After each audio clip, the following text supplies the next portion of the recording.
Itu makna kufu yang paling bisa dilihat hari ini adalah takwa. Kufu itu bagi kita orang Jawa tidak melihat oh dia dari suku mana, tidak, tapi dilihat dari takwa. Beda dengan Baklawi. Kalau Baklawi, kalau dia punya anak Baklawiyah, dia tidak boleh Baklawiyah ini menikah dengan selain Baklawi. Tahu Baklawi? Itu yang dipanggil Kabib itu. Tuh yang dipanggil Kabib namanya Baklawi. Kalau dia punya anak perempuannya tidak boleh nikah dengan selain Kabib, dengan selain Baklawi. Untuk apa? Katanya menjaga kafa'ah. Ini yang tidak diajarkan dalam agama Islam. Kenapa katanya dia itu tidak boleh anak perempuannya dinikahkan? Karena kastanya tinggi. Ye, diguyup pitik. Katanya orang Jawa kastanya rendah. Kasta rendah dari mana? Kita bisa membuat Borobudur, betul tidak? Kita bisa membuat Prambanan. Leluhur kita itu raja-raja besar yang menguasai Asia Tenggara. Brunei dikuasai oleh orang Grobogan zaman dulu. Malaysia dikuasai oleh orang Grobogan. Thailand, Selatan, Singapura, seluruh Nusantara dikuasai oleh keberanian prajurit-prajurit Majapahit. Di antara prajurit Majapahit diambil dari Jogja, dari Grobogan, Seragen, Klaten, Banten dan sebagainya. Itulah turunan-turunan raja dan panglima-panglima Majapahit, orang-orang Jawa yang hadir, yang lahir hari ini. Kata siapa? Pangkatnya orang Jawa kastanya rendah. Tidak bos, tinggi. Kenapa tinggi? Ciri-cirinya sudah jelas. Peninggalan leluhur kita ribuan tahun yang silam sudah bisa bikin Borobudur, betul apa tidak? Lalu yang ngaku-ngaku kastanya tinggi itu, kampung dia ada bangunan apa? Kagak ada bangunan Borobudur di sana. Tidak ada bangunan yang mirip dengan Prambanan. Yang ada makam-makam palsu, makam-makam yang katanya makam orang, tapi kalau dilihat dalam sejarah tidak ada sejarahnya bahwa di situ dulu ada makam orang. Makanya hati-hati di Grobogan, takut ada leluhur kita makamnya nanti pindah jadi makam nama orang lain. Zaman sekarang banyak orang malsuin makam bu, makam leluhur orang, kemudian makamnya itu dipindah namanya jadi Assegaf, jadi bin Yahya.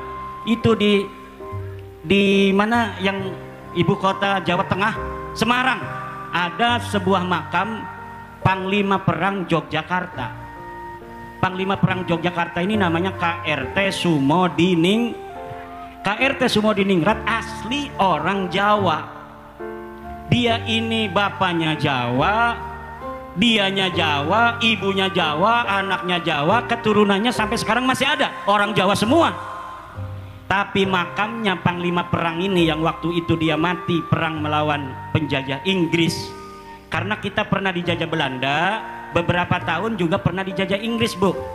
Di sekitar Jogja, Solo, Grobogan ini pernah dijajah Inggris. Ada Panglima Perang namanya Kanjeng Raden Tumenggung Sumodiningrat. Dia perang melawan penjajah, kemudian dia mati.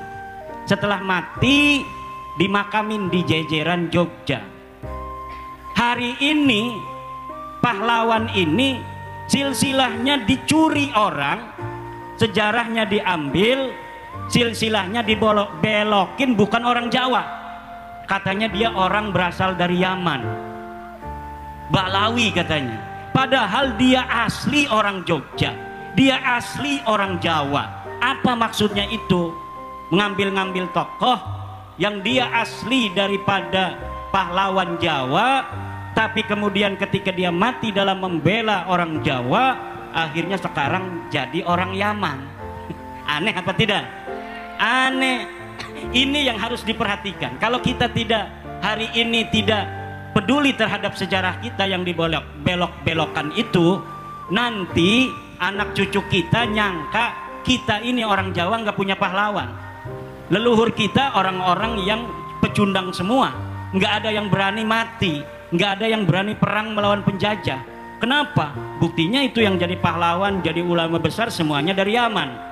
Lah orang Grobogannya mana? Orang Sragennya mana? Orang Wonogirinya mana? Orang Karanganyarnya mana? Orang Solonya mana? Kagak ada. Padahal yang mati jadi pahlawan itu sudah nyata asli orang Grobogan, sudah nyata asli orang Sragen, sudah nyata asli orang Jogja.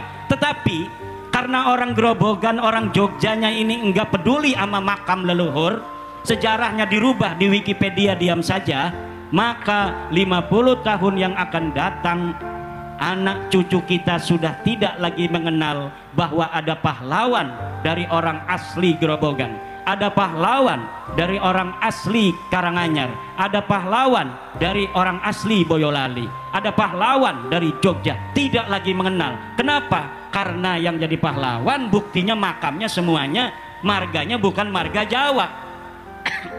Namanya Sumodiningrat, tetapi bin Yahya. Masa iya namanya Sumodiningrat dia bin Yahya? Di mobil saya dari Sragen tadi itu disuruh mampir, diminta mampir oleh Gus Kodri.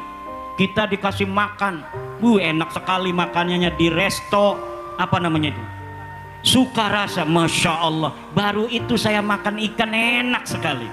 Ibu pengen beli besok, jangan gratis kayak saya. Di resto Sukarasa, dari resto Sukarasa masuk mobil, ada yang ngebel, katanya.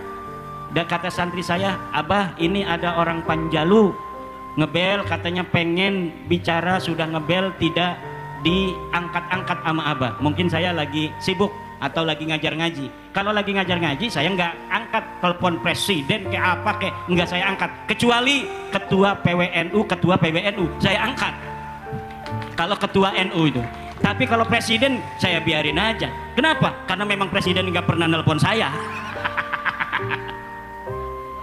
Tapi kalau ketua PW saya langsung angkat karena pimpinan saya, wa ulil amri minkum atiullaha wa atiur rasul wa ulil amri minkum. Ulil amri saya di NU adalah ketua PWNU karena saya wakil khatib Suriah PWNU Banten.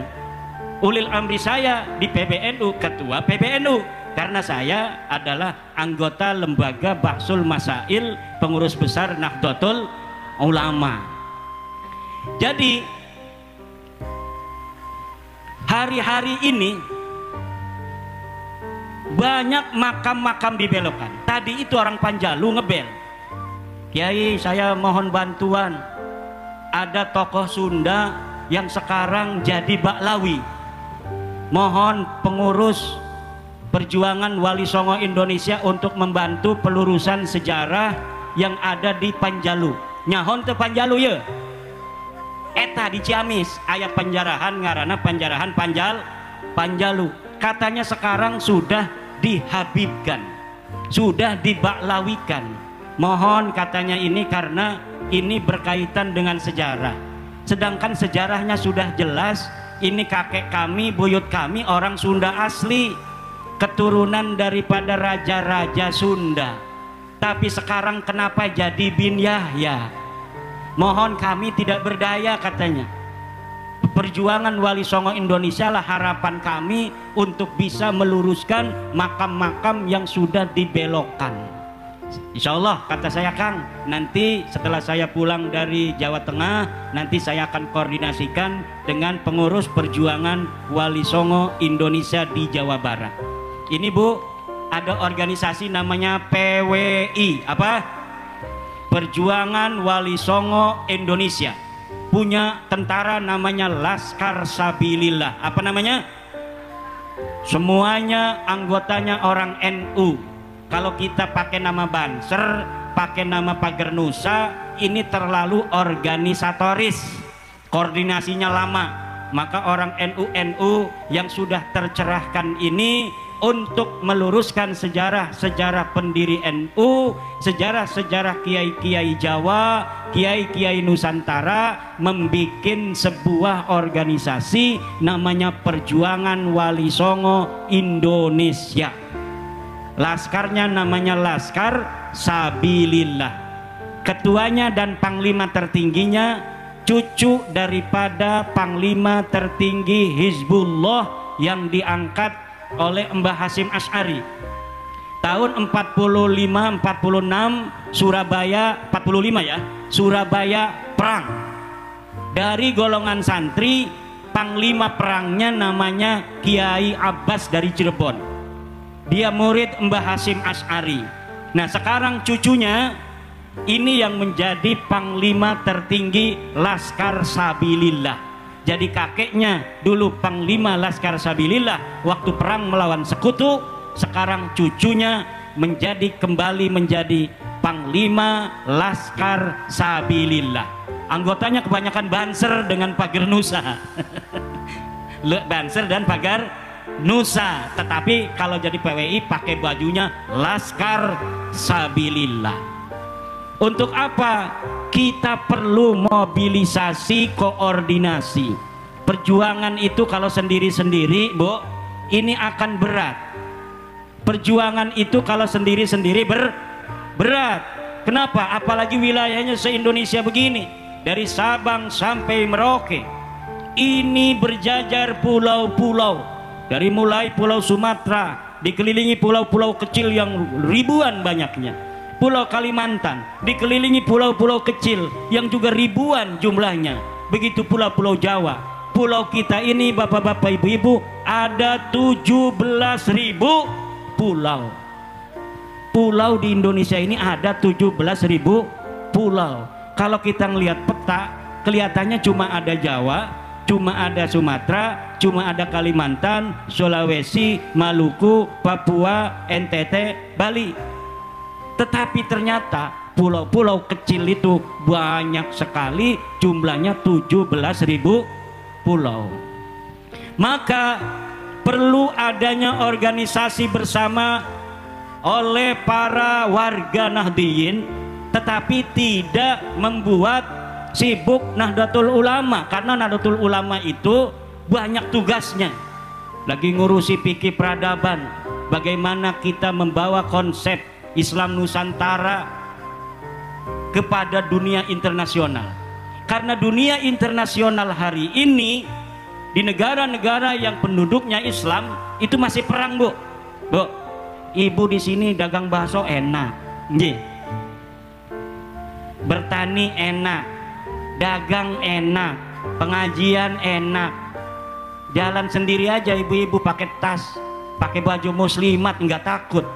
Tapi di Yaman sekarang lagi perang lawan Amerika, dipimpin oleh turunan Nabi asli dari suku Az-Zaidi, dari suku keturunan daripada Imam Zaid. Kemudian di Iran perang sama Israel, nggak enak tidur, baru ngaji Bismillahirrahmanirrahim, Yasin, tutup lagi.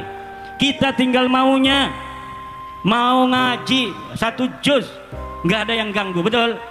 Mau 2 juz nggak ada yang ganggu, 3 juz nggak ada yang ganggu. Mau jadi wali thariqah, la ilaha illallah, la ilaha illallah, la ilaha illallah, la ilaha illallah. Nah itu gayanya Sadiliyah. Kalau Qadiriyah, la ilaha illallah, la ilaha. Beda-beda itu. Ada yang diem aja, dikir dia luar biasa, munajatnya pada Allah, hadir hatinya kepada Allah, diem aja, nggak taunya tidur. Ngeriung tahu-tahu berkat lagi dibagi aja. Kenapa katanya nggak baca la ilaha illallah? Bukan nggak baca, kamu tidur. Ibu bapak hadirin ma'asyiral muslimin rahimakumullah, selain daripada kita adanya perjuangan Wali Songo Indonesia, insya Allah yang hadir ini dapat barokah semua dari Wali Songo. Yang Islamin kita ini, Bu, Wali Songo. Yeah. Wali Songo itu para wali-wali yang bijaksana, wali-wali yang walaupun dia keturunan Nabi tidak pernah ngaku-ngaku turunan Nabi, betul? Anak cucunya padahal turunan Nabi, tapi nggak pernah ngomong-ngomong dia turunan Nabi. Akhirnya masyarakat merasa nyaman kalau dia lagi nggak berakhlak, ya ditegur sama masyarakat, betul nggak? Walaupun dia gus, walaupun dia anak kiai, kalau dia ini nggak baik, ini masyarakat berani negor. Kenapa? Karena memang ajaran para kiai kita ajaran kesetaraan. ajaran egaliter sesuai dengan ajaran Islam. Inna akramakum indallahi atqakum. Sesungguhnya orang yang paling mulia di antara kalian adalah orang yang paling bertakwa. Siapa saja dia, mau sholat 5 waktu, mau puasa Ramadan, punya duit dia zakat, punya duit dia berangkat haji, maka dialah orang yang bertakwa. Kalau dia orang bertakwa, dialah orang yang paling mulia. Walaupun dia bukan anak kiai, dia bukan gus, dia bukan turunan raja, dia bukan turunan Ken Arok, dia bukan turunan Prabu, tapi kalau dia mau sujud pada Allah, dia bertakwa, dialah orang yang mulia. Walaupun silsilahnya mentereng, bin Kiai Anu, bin Kiai Anu, bin Kiai Anu, bin Sunan Anu, bin Sunan Anu, bin Rasulullah, tapi kalau dia tidak sholat, dia tidak mau ngaji, dia goblok kayak kebo, nggak perlu kita ngormatin dia. Dia salah nyelentik kita, tempeleng. Betul apa tidak? Ini ajaran yang diajarkan oleh leluhur kita. Makanya anak kiai nggak ada yang sombong. Ada yang sombong, tapi kebanyakannya nggak sombong. Bahkan saya lihat anak kiai kadang-kadang lebih tawadhu dari orang lain. Kenapa? Karena itulah ajaran yang diajarkan oleh leluhur kita, para wali songo, para muassis Nahdlatul Ulama. Maka setiap ajaran yang mengatakan bahwa ada manusia lebih tinggi derajatnya dari orang lain, bukan berdasarkan takwanya, bukan berdasarkan ilmunya, yakin seyakin-yakinnya ajaran itu bukanlah ajaran Islam. Saya sudah membuka hotline perdebatan. Siapa yang mau berdebat dengan saya tentang bahwa ada dalil dari Al-Quran, dalil dari Al-Hadis yang menyatakan keturunan seseorang ini lebih mulia dari keturunan lainnya secara zat, saya siap untuk berdebat. Saya sudah cari dalil-dalil, mana sih ada dalil khusus bahwa seseorang wajib menghormati turunan Nabi walaupun dia ini kafir, walaupun dia ini fasik, walaupun dia tidak suka sholat, walaupun dia tukang zina, walaupun dia tukang mabok, tapi katanya dia lebih mulia daripada sorbannya kiai. Kakinya itu lebih mulia dari sorbannya kiai. Saya cari dalilnya dari Al-Quran, minalhamdulillahi rabbil alamin sampai wan nas, tidak ada. Yang ada di dalam Al-Quran adalah orang yang mau takwa dialah orang yang paling mulia. Orang yang pinter dialah orang yang tinggi derajatnya. Ibunya biasa saja, bapaknya tukang kolektor, tapi dia disekolahkan di STPDN, kemudian dia lulus jadi camat. Ini Indonesia loh. Nggak bisa katanya kalau ibunya biasa saja, bapaknya tukang kolektor, sekolah di STPDN, nggak bisa. Tidak ada. Di Indonesia siapa saja bisa jadi camat. Di Indonesia siapa saja bisa jadi bupati. Di Indonesia siapa saja bisa jadi gubernur, siapa saja bisa jadi presiden. Ajaran itu sesuai dengan ajaran Islam. Wih, kalau kiai katanya harus jadi anak kiai. Tidak begitu. Siapa saja yang dia mau pesantren, kemudian dia ngerti agama, maka dia jadi kiai. Betul? Wih, kalau misalnya pengen jadi banser, bapaknya harus dulunya banser. Tidak bisa. Siapa saja yang mau berjuang untuk ngurusi NU, mau ikut latihan Diklatsar, kemudian dia ikuti peraturan, jangan joget-joget kalau di dangdutan, maka dia bisa jadi banser. Tidak harus bapaknya banser. Yang jadi pagar nusa turunan bapaknya harus dulunya pagar nusa. Tidak. Siapa saja yang mau masuk pagar nusa, ingin jadi kesatria Nahdlatul Ulama yang menjaga para kiai, menjaga Nahdlatul Ulama, boleh. Siapa saja yang mau bergabung. Nggak ada gajinya ini, itu mah perjuangan. Tetapi Bu, saya punya kakak saya itu dagang aja. Dia dari pesantren, balik pesantren bukannya ngajar ngaji, dagang aja di pasar. Waktu dia dagang 15 tahun nggak bisa naik haji, dia nggak kebeli mobil, tapi pas dia khidmah di Nahdlatul Ulama ngajar ngaji kepada anak-anak kecil, Akhirnya sekarang dia punya mobil, dia bisa berangkat haji. Alhamdulillah. Itu kebarokahan. Jadi waktu dagang mah dia nyelengin aja, kadang ada aja. Udah nyelengin pas ada kebutuhan, habis lagi. Betul tidak? Pas dia udahlah, katanya saya kayak adik saya aja ngajar ngaji santri. Akhirnya dia ngajar ngaji santri. Santri anak kecil-kecil, kemudian dia khidmah di Nahdlatul Ulama, dia khidmah pada masyarakat, akhirnya Allah berikan rizki dari yang lainnya.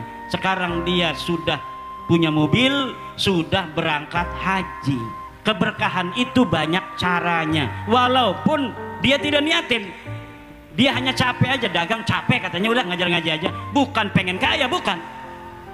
Jadi kita apapun dalam perjuangan ini yang kira-kira Allah melihat itu adalah perjuangan yang harus ditempuh oleh pejuang, karena tidak setiap perjuangan itu mau orang itu ikut berjuang, tidak. Dari zaman dulu kesatria adalah orang yang berjuang untuk orang lain. Pada saat yang sama orang-orang kaya pada zamannya nggak mau ikut berjuang. Tetapi dalam setiap masa Allah pasti munculkan jiwa-jiwa orang yang kadang-kadang dianggap orang lain itu aneh.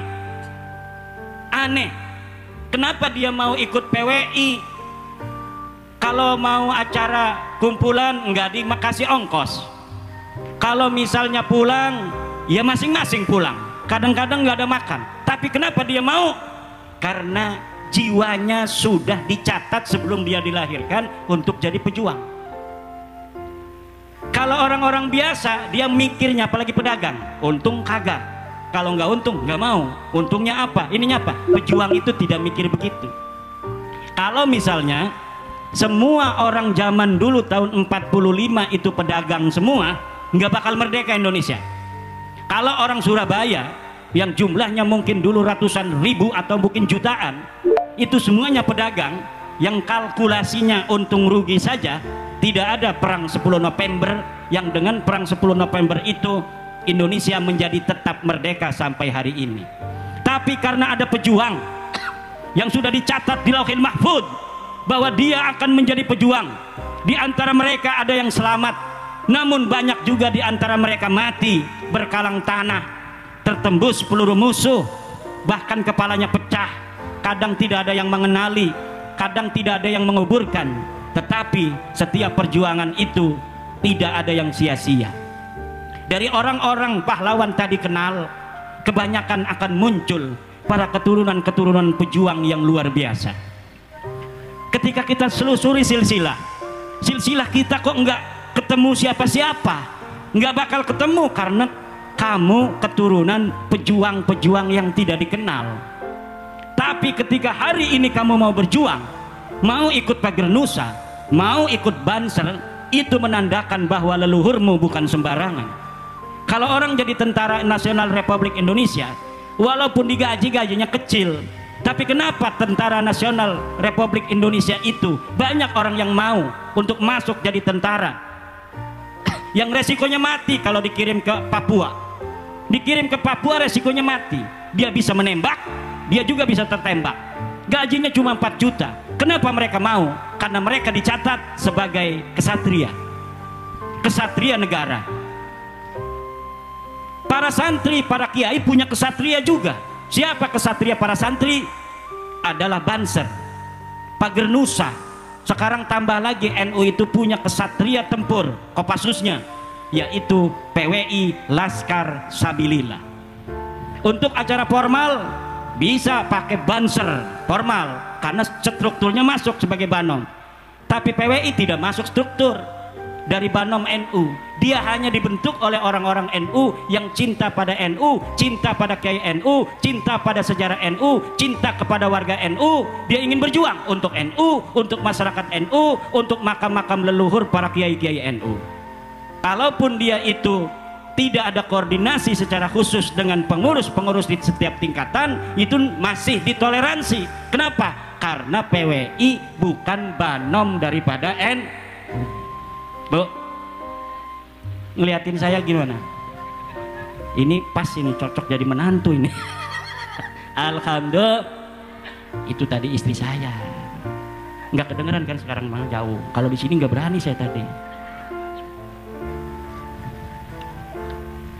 Ibu bapak hadirin masyarul muslimin rahimakumullah. Jadi barokahnya Bapak Kamaluddin, Neng Nuriris dan Ananda Anwar, saya bisa bersilaturahmi. Saya tidak kenal dengan Bapak Kamaluddin. Kiai Riyad Suriah PCNU Sragen yang undang saya. Acara di situ, acaranya siapa? Walimatul Arus, bahasanya Jawa aja Kiai Riyad itu. Dia tahu saya nggak ngerti Jawanya, Jawa Sragen yang halus itu. Karena saya di Banten Jawa, tapi Jawanya Jawa udah Jawa Sunda. Leluhur saya dari Demak, mungkin Demak, Semarang gitu. Dibawa ke Cirebon, dari Cirebon pindah ke Banten. Masih bahasa Jawa sampai sekarang. Tapi Jawanya sudah Jawa yang sudah jauh dari busurnya. Jadi panah yang sudah jauh dari busurnya. Jadi bahasa Jawa, tapi kalau orang Jawa sini ngomong banyak bahasa Jawa sini yang saya nggak ngerti. Tapi namanya Kiai Riyad, dia ngomongnya dalam aja. Kata saya, apa sih mananya ini? Saya kan pantangan, malu kalau nanya apa maksudnya. Saya enjih aja, enjih. Padahal saya nggak ngerti. Kata Kiai Riyad, biar Kiai bisa bahasa Jawa sini. Karena dulu leluhurnya orang sini. Saya juga masih ada dari Kanjeng Sultan Hadiwijoyo. Kanjeng Sultan Hadiwijoyo. Orang sini kan? Orang Sragen, orang Grobogan. Alhamdulillah barokah. Kata saya, ya Riyad, itu siapa yang bikin acara Walimatul Arus? Ngundangnya saya, Pak Kamaluddin Walimatul Arus. Saya tanya, katanya dia adalah pengurus Majelis Wakil Cabang NU. Udah klop. Kenapa? Karena saya cinta Nahdlatul Ulama. Saya pengurus MWC NU 2003, ketua MWC NU Kecamatan Kresek. Kemudian tidak di PC, langsung ke PW tahun 2001 kemarin. 2001 apa 2022 di Lampung itu saya jadi lembaga Bahsul Masail PBNU. Jadi ketika diundang oleh sesama pengurus MWC, karena sayanya dulu pengurus MWC NU, sayanya seneng. Insya Allah ini juga merupakan dihitung oleh Allah sebagai silaturahmi antar warga Nahdlatul Ulama. Mudah-mudahan kita berdoa Bapak Kamaluddin diberikan oleh Allah kebahagiaan dunia akhirat, pangkatnya oleh Allah ditinggikan, keluarganya derajatnya, anak-anaknya dan keturunannya ila yaumil qiyamah. Kata saya, ini acara Walimatul Arus masa ngundangnya ahli nasab? Karena saya ini kan lagi membahasnya bab nasab aja. Nanti bagaimana ngomong perkawinan tapi yang dibahas nanti nasab baklawi? Ya kudu itu katanya harus kan? Ya harus katanya bahas-bahas nasab. Ya sekarang saya udah bahas tadi bahwa satu kesimpulan saya tentang nasab baklawi yang mengaku sebagai turunan Nabi, para kabib itu dipanggilnya kabib kan?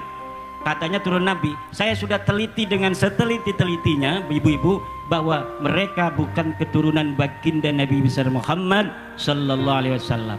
Dan hasil tes DNA-nya sudah ada, contoh beberapa orang dari Yaman 180 orang, 6 orang dari Indonesia sudah tes DNA, dan tes DNA-nya menunjukkan mereka bukan keturunan baginda Nabi besar Muhammad sallallahu alaihi wasallam. Itu kesimpulannya.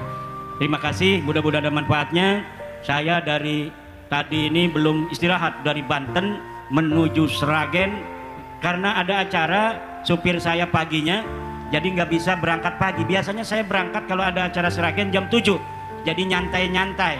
Ini mah tadi pakai mobilnya 160 km per jam. Wang, aduh, kata saya kalau bawa mobil sendiri mah rada berani, tapi kalau jadi penumpang takutnya kayak apa itu ngelihat supir saya lihat 160 km per jam, Masya Allah.